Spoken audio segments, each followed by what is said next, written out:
So gig is done. The Osmo, it actually overheated after 3 hours. What's up, ladies and gentlemen? All right, we are here at the venue. So we're gonna be vlogging today at Tucson Mall, which is right over here. So I'm going to be spending from 12 to 4 p.m. inside of JD Sports, inside of Tucson Mall. It's a corporate gig, so it's going to be super easy. I don't want to say super easy, but it's going to be eventful because really what is providing sounds for, you know, as everyone's shopping. They're doing a back to school special. So right now I am recording everything on the Pocket 3. This right here is a setup, very easy setup today. Only thing I'm bringing is 2 Evolve 50s, table, Rev 7 mics. That's pretty much it. No lights or anything like that. Just super simple. But right now we're going to go ahead and start loading and load everything in. Right now the time is 11:07. All right, we start at 12, and then so we got roughly 55 minutes to load everything in and get ready. So here we go. And I'm going to be using this right here. I'm going to connect it to my dolly, so that way you can see me put everything in and you can see how to load it in. So I'm using this right here, so that way you know how I am catching stuff. All right, looks like it's recording. All right, so let's go ahead and start loading everything in.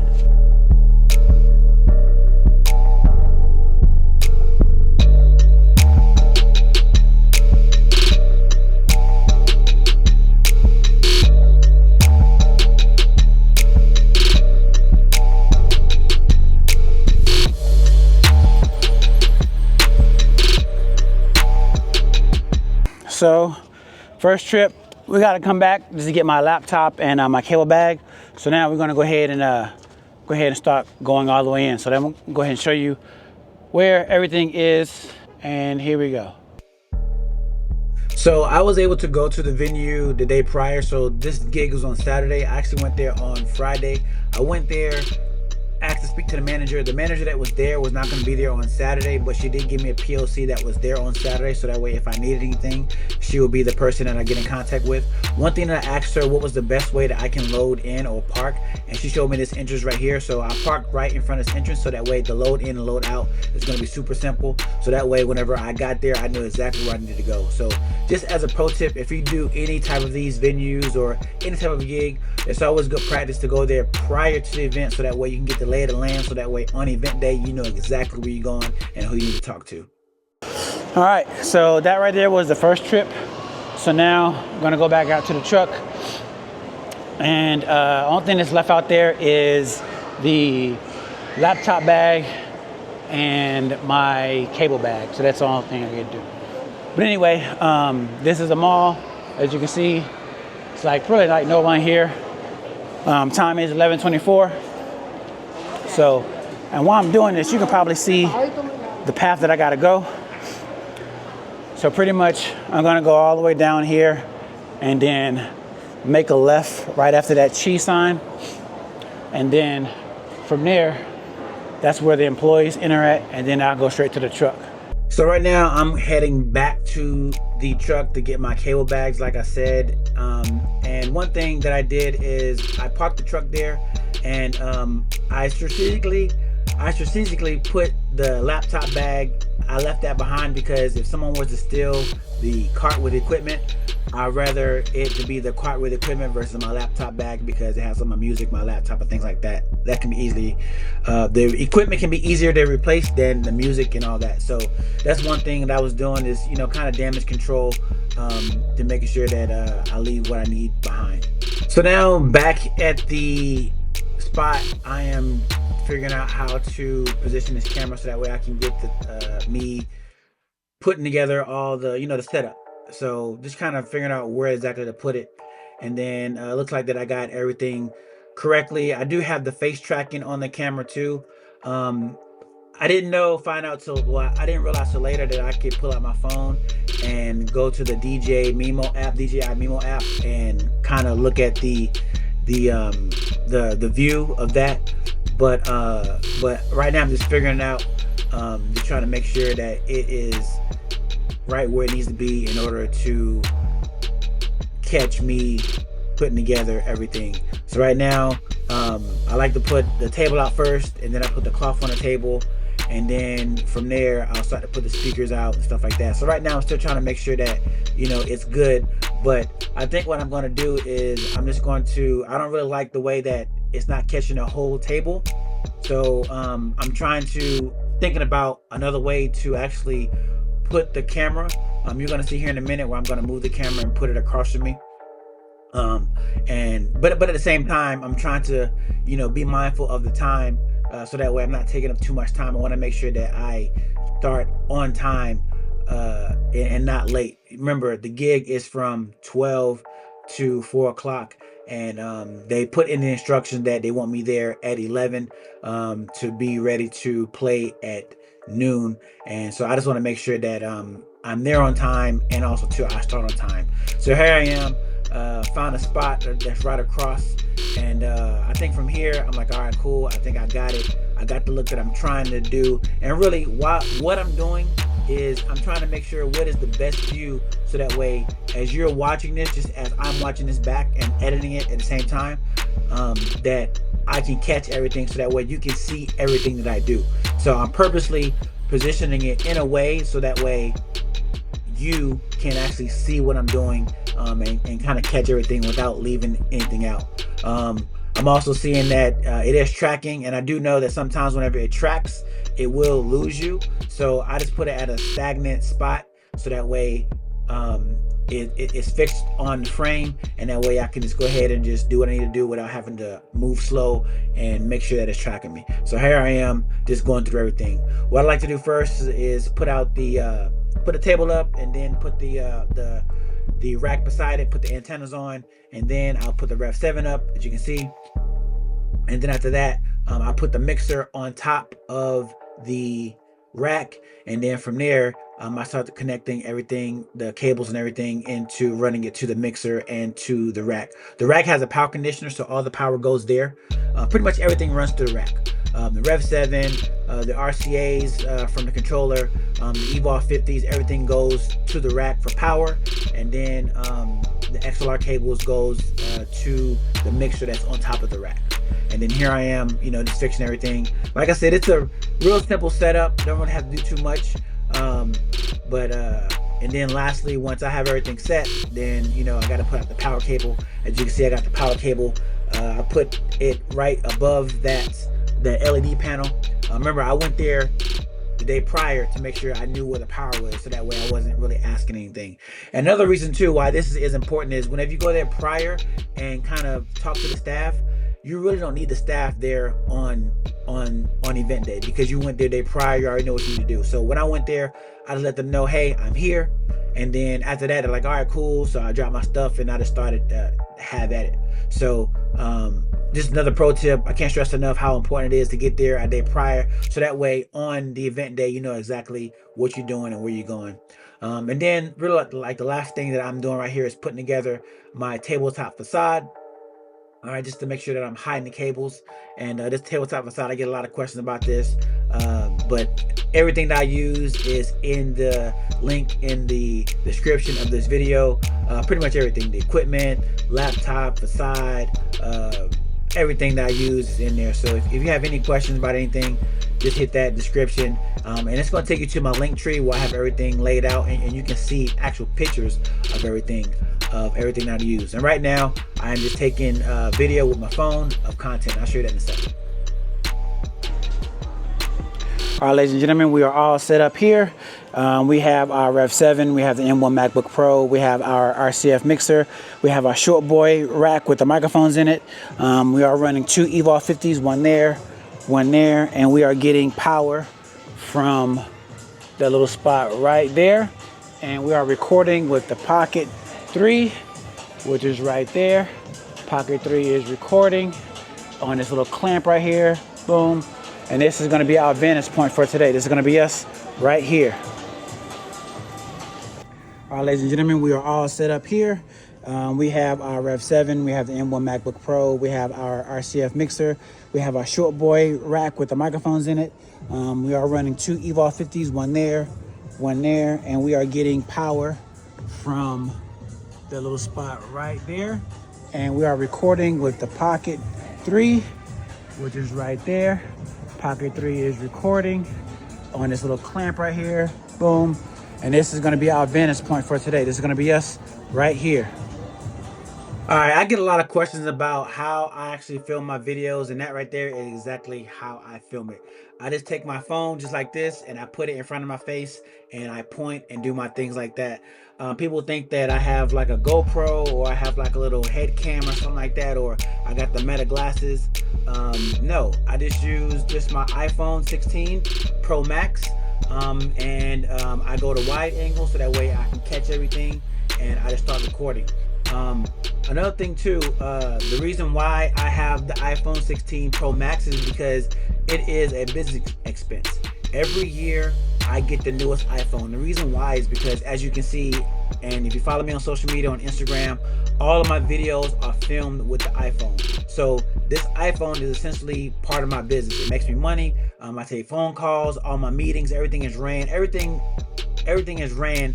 through my phone for my business. So this is why every year I always upgrade to the newest phone, so that way I know that it works. I know the quality is going to be A1, and I don't have to worry about anything.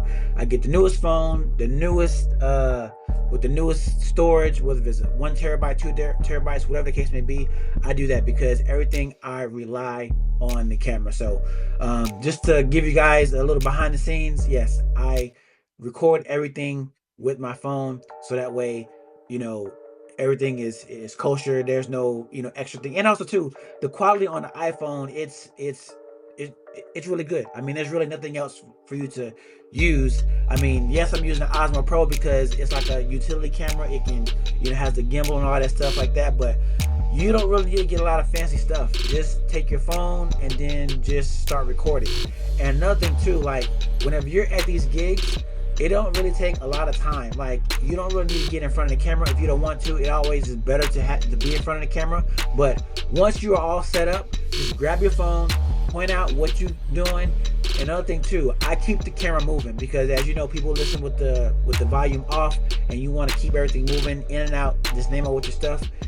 I do it in 1 take, but you can do it 1 or 2 takes, and then after you have recorded it, you can always go back and edit it in CapCut or something like that. But just in a nutshell, I record everything with my phone, and I upgrade my phone every year because my entire business is recorded with my phone.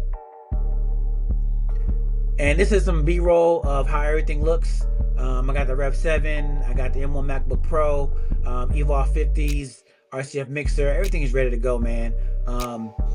And yeah, so once everything is done, my routine is to make sure that I get content of what everything looks like. And this right here, I'm actually taking this with the Osmo Pro. And one thing I'm trying to figure out with the Osmo Pro, this was my first time actually bringing it out, is trying to get like the tilt and everything. I find like, you gotta kind of set that up, but this is the first time, but next time it'll be better. But this right here is taken with the Osmo Pro.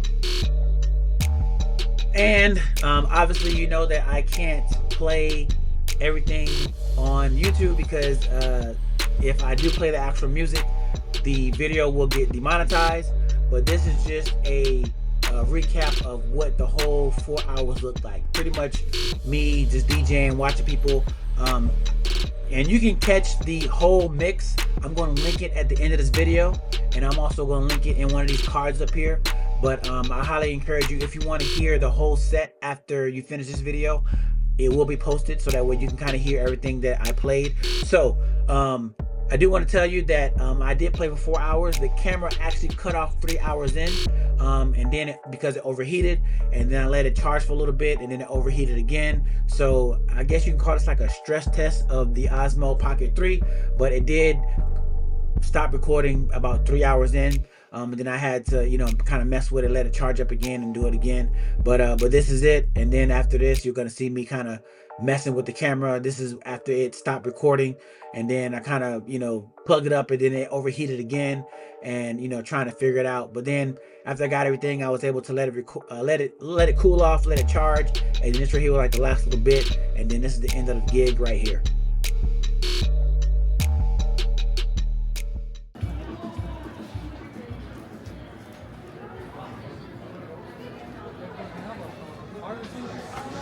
Digital card, you have your phone?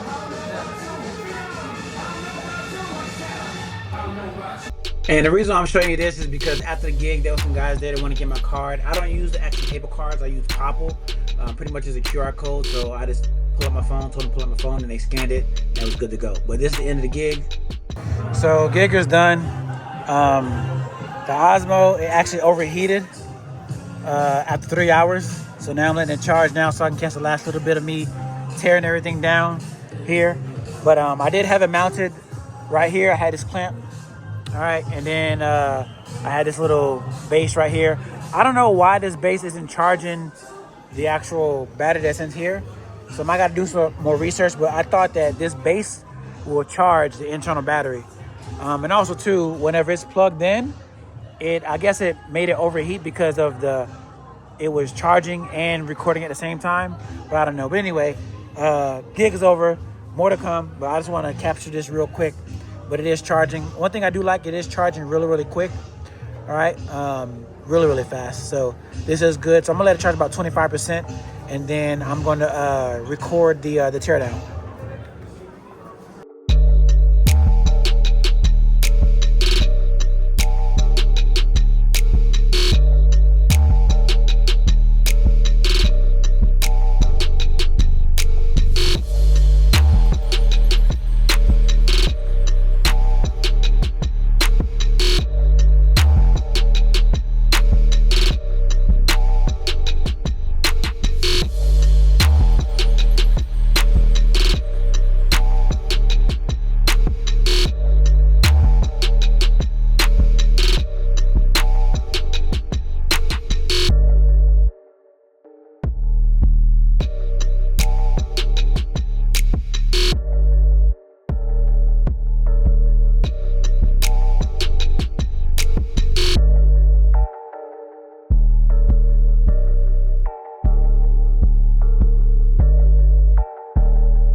So now that I'm pretty much broken down everything, I said, okay, this is probably be a good chance for me to make a little video.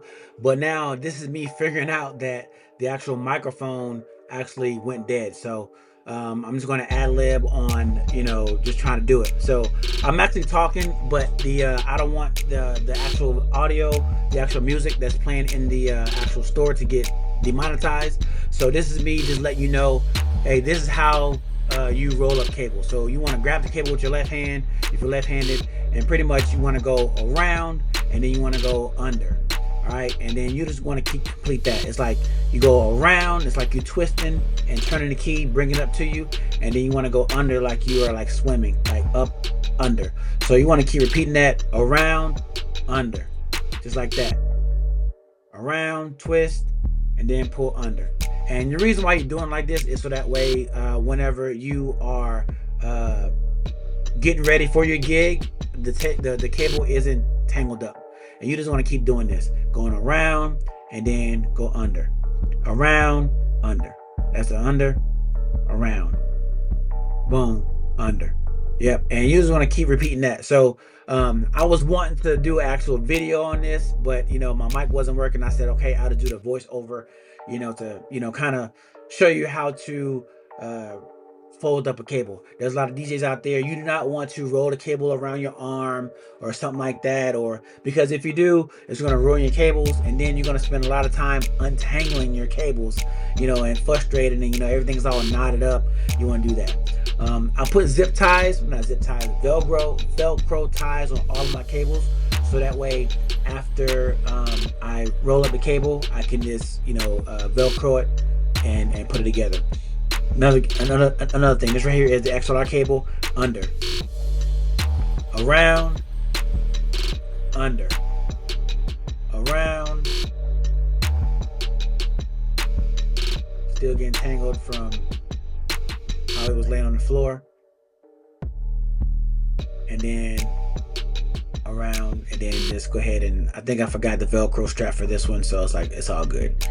Taking the next cable, doing the same thing, taking it with your left hand, under, twist it over, under, twist it over, under, Velcro strap, boom, good to go. And also too, man, like if you guys are interested in like one-on-ones, I do have a link down in the description. You can get on my calendar. What we'll do is we'll do like a quick 15-minute one-on-one, so that way, call like a consult, and so that way you and I can talk. We can either do it by phone or by Zoom. I prefer Zoom, so that way we can kind of see each other, build some rapport, mannerisms, and also too, if I need to screen share something, I can do it all from this computer right here. But all that is down in the description. Let's book a 15-minute free consult call, talk about everything, and then if we need more time, if we don't get everything fit in that first 15 minutes, what we do is we can schedule an hour-long call. I'm really doing those right now, so that way I kind of help you guys get to your goals, and also too, it'll just give you one-on time with me to kind of like pick my brain and kind of quickly see where you are. But everything is pretty much done here. I got my cable bag, and this is me now. Before, when I was coming in, I did everything in 2 trips. So I said, now I know everything can fit on here, so now I'm going to see if I can fit everything in 1 trip. And the key was just putting the Rev 7 on the bottom and then stacking everything else on top of that. But yeah, another thing too, Rock and Roller Cart R12. Make sure you get this cart, man. It is a game saver. It's a lifesaver. I take this for every gig that I do. But I highly recommend you getting this R12 cart. And also too, after the gig, another thing that I recommend you to do is, like I said, I got there a day prior to get a lay of the land, get the PLC. When I checked in, this PLC was there. And now, since the gig is done, I'm going back to her and just let her know, hey, I'm done. Thanks for everything. And then boom, and that's it. But yeah, just building rapport, showing professionalism. Don't make it transactional. Say hey, because you never know how far this is gonna go. But yeah, this is me putting the gimbal, putting the camera back on the cart, and getting everything situated so that way I can do the video of me loading out, and this is everything. And this is also me taking video. All right, so I'm all packed up. This right here is everything all packed up here. As you can see, everything fits. Doing this in 1 trip. 1 trip. There it is. All right, that video that you just saw, this is me recording that video from the Osmo Pro, and I just recorded it with the iPhone so that way you can kind of see what it is. So this is a little bit behind the scenes.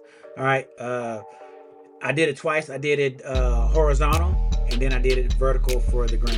So now, as I'm packing up and leaving, I say, you know what? Let me go through the actual store this time versus going through the employee hallway. And this is me going through the actual Curaçao department store, which is kind of crazy because the guy was like, hey man, you stealing all this stuff? Nah, but yeah, this is me a little quicker way, beeline straight to the truck.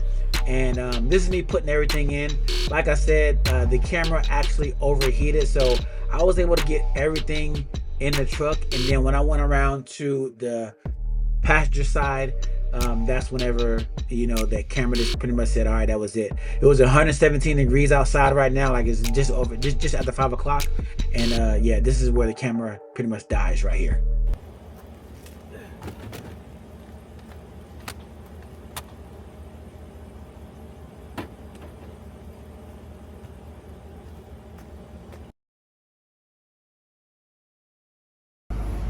All right, so we are done.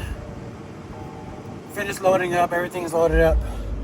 So, a couple things. I filmed mostly everything on the Osmo Pocket 3. I keep saying Osmo Pro. I don't know why, but Pocket 3. I'm not sure how the footage is going to turn out. I need to go home and plug up the memory card and see what we like. But a couple things. It did overheat 3 times. The first time it overheated, it was 3 hours in, and then I let it charge, and then it overheated again. And then right whenever I was pulling in, I got all the way to the car, and then it's out here and the sun's like it's 117 degrees outside right now, and I was able to get pretty much everything inside, and then the camera, I heard the chime and it overheated. So not sure how I feel about it yet. I want to see how the footage turns out, but that may kind of sway my judgment on whether it's like a good camera or not. I mean, I'm pretty sure it's good. I just gotta, this right here was my first time recording, so I just gotta get a workflow. But knowing what I know now, I know that when I'm recording, I gotta make sure that I do short bursts. Well, not short bursts. I just have to make sure that, record what I'm gonna record, so that way it doesn't overheat. So, and also too, we would really appreciate it if... Also, this thing right here, this wireless mic, it stopped recording too. So I'm not sure if the battery went dead on it. I gotta check it out. I gotta check the recording and see. But anyway, good gig. First we started out playing just some, hip hop, R&B, some, pop songs. But here in Tucson, it is a lot of Hispanic influence here. So as you can see from the footage, I quickly went into Latin, and pretty much I didn't really go back, because as soon as I started playing Latin, people was hearing the music and it was coming in. So that tells me that I was playing the right stuff, because people was actually stopping, coming in. And also too, while I was playing, there was also, give me thumbs up, coming in, dancing, two-stepping all the way in and on the way out to that music. So that is a word of advice, that whenever you are playing in these corporate gigs, especially like these store, it's a small, how'd I say, like a small role, but it makes a big impact, because people will hear the music and come inside, and that's what they want. They want that music to bring traffic, and then once the people are in there playing the good feels, then that is going to help them, purchase, and have them have patience with the kids while they're trying on shoes and things like that. So I was just using my best judgment, playing the music that I saw the people like, and then I was getting good feedback from what I saw. But that's it. We're about to head home now, unload everything, and then I am going to get this footage off and kind of see what we're working with, start editing, and then start from there. And since you guys made it to the end, I'm going to share with you, if you want to do gigs like this, this is where you sign up from. All right. The website is talent.scratch.com. You're going to go there. You're going to sign up. All right. And then you're just going to go ahead and, sign up. And then depending on your area, they are going to reach out and start to ask you whenever you are, if they need DJs to cover, you will be the ones who get these gigs. Completely 100% transparent. They paid me $360 to spend for 4 hours. Only thing I had to do was just show up on time, bring 2 speakers, microphone, turntables, controller, and my table, and then that's pretty much it. So easy gig, really hard to mess up, and really how Scratch DJs works, they just want bodies, because from this meet, I've been with them for probably about 6-7 years now. Pretty much they book gigs at the corporate level, and then what they do is they have DJs in all these cities, so that way whenever these corporations, these businesses, establishments, mall, stores, things like that, whenever they need DJs, they know to hit up Scratch DJs, so that way they could put a body in the spot. Now I want to warn you, all right, if you do sign up for this, you want to make sure that you show up on time. You cannot give it out to someone else, like subcontract. You cannot do that. If you do that, you will be burning a bridge, and they will pretty much cut you off. So I just want to warn you on that. But if you want to know how I book these gigs, it's all done through Scratch, talent.scratch.com. I'm sorry, talent.scratch.com is where it's done at. All right, so that's one. Number 2 is this is the Osmo Pocket 3. All right, this is what I was using to record, I say 90% of the gig. All right, right now I have it on my desk, and I use it as like a secondary camera. This is the quality of it. So I really like this camera, man. The reason why I like it is because you are able to put it down, and you're able to go to your phone and kind of record and do all the things. And also too, the quality is very, very good. Also too, it moves around too. So as I'm kind of moving around, it can kind of track you. It just kind of gives you a second dynamic, a better dynamic. It's kind of like having a second shooter, all right, or someone who's recording for you. So I highly recommend you get this camera if you want to upgrade your your vlog, upgrade your content. Get the stand that I used. that I showed you at the beginning of the video. All right, all that is going to be linked down in the description as well. But this is the Osmo Pocket 3, super dope camera. Oh, and also too, whenever you get it, I highly recommend you get it's called the creators kit.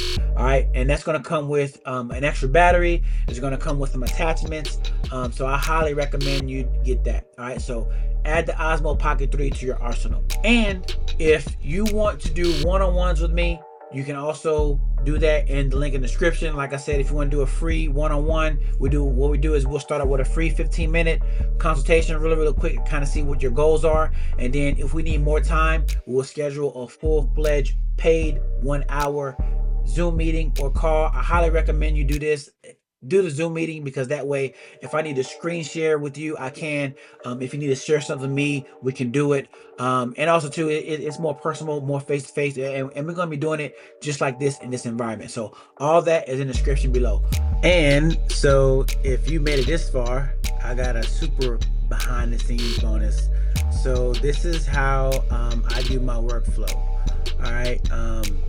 I have so right now I am in Canva, and I am designing my thumbnails right here. So I just got 3 thumbnails from it, and the way that I got the thumbnail is from I do everything in Final Cut Pro.